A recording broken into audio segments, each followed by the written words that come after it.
When you throw dragons into any sort of plot, you're going to get a positive reaction. Now imagine if you could learn how to ride dragons and have one be your pet.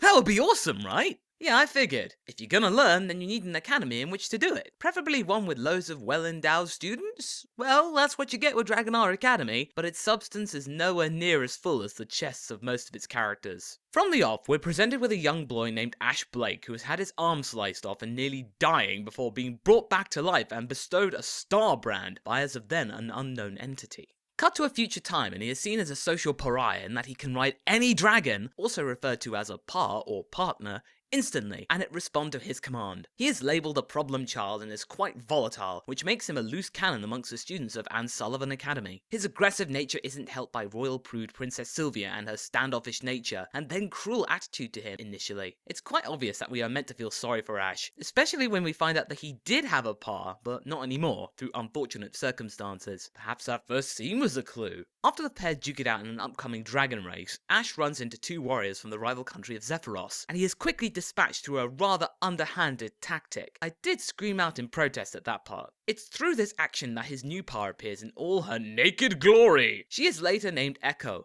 and is different from nearly all pars in that she looks human despite being a dragon, and has the same instincts and traits of a dragon, only without the scales. The rest of the story is dedicated to Ash and Echo bonding, and him acquiring his arc armor, which Echo has to make, and does so in a typically reluctant tsundere, lovingly stubborn and aggressive, fashion, which enhances his astral flow powers. It's clear that we're going towards an all-out war between Lautréamont, the country that we're living in, and Zephyros, when you're not gawping at the ample student body, that is. I get the feeling that Dragonar Academy is clutching at straws somewhat, or more accurately, bosoms. The plot in itself feels very generic and something we've seen before in some shape or form. The whole chosen one who is an enigma inside a school and then rises to glory angle has been done most notably in Harry Potter in recent years. Not to mention the enraged Lolita character in Echo, which is almost a carbon copy of Zero from the familiar of Zero, all the way down to her hair colour. It's easy to see that the plot is very trodden and overused, and it has to rely on very conveniently designed uniforms to accentuate the front-heavy students even more, which is a surefire sign that viewership ploys, particularly with young men,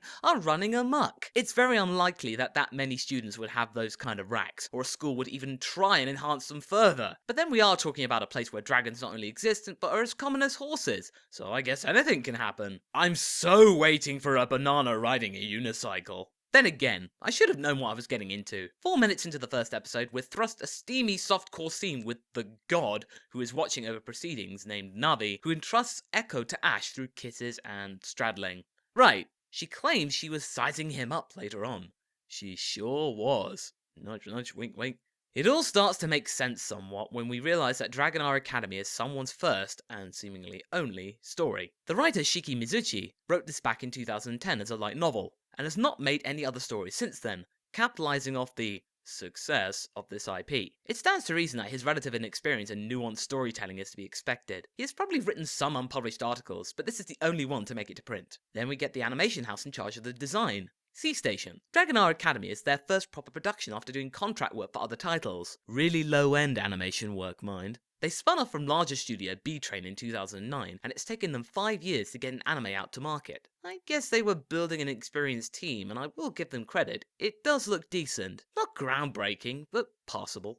Going back to the dragons as common as horses thing I mentioned, it's actually rather sad that dragons are like this now. Dragons are meant to be characters which invoke fear, and if they're going to be ridden, treated with respect and shown to be majestic and powerful, these dragons look like horses, nowhere near as ethereal as their myths and reputations convey. They look beefy and clunky, which isn't how dragons should be. It's only when you stick a pair of wings on them, a maestro dragon which Sylvia pilots, that they even get close to resembling their legendary status. It's such a crushing blow to me, and most fantasy fans I would imagine. This sentiment is something that carries over to the anime at large. Squandered opportunity. You have a chance to build a really interesting model of a dragon academy with gothic architecture, spindly dragons that are barely contained, and riders who are constantly near death, with a main character who is less stock than what we get with Ash. Instead, we get a soft and mediocre copy of a magic school that we've seen time and time again. It should be like Skyrim High School, not Magic School number 320. Dragons aren't domesticated creatures.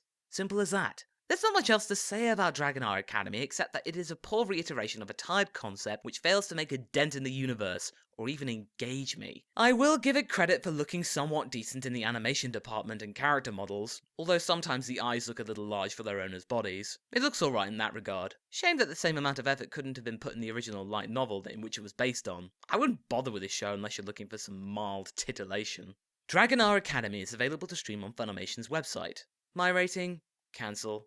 Cookie cutter Magic School anime if ever there was one. If you like what you heard, please visit my Patreon campaign to help grow Anifile at patreon.com/MasakoX, or follow me on Twitter at MasakoX.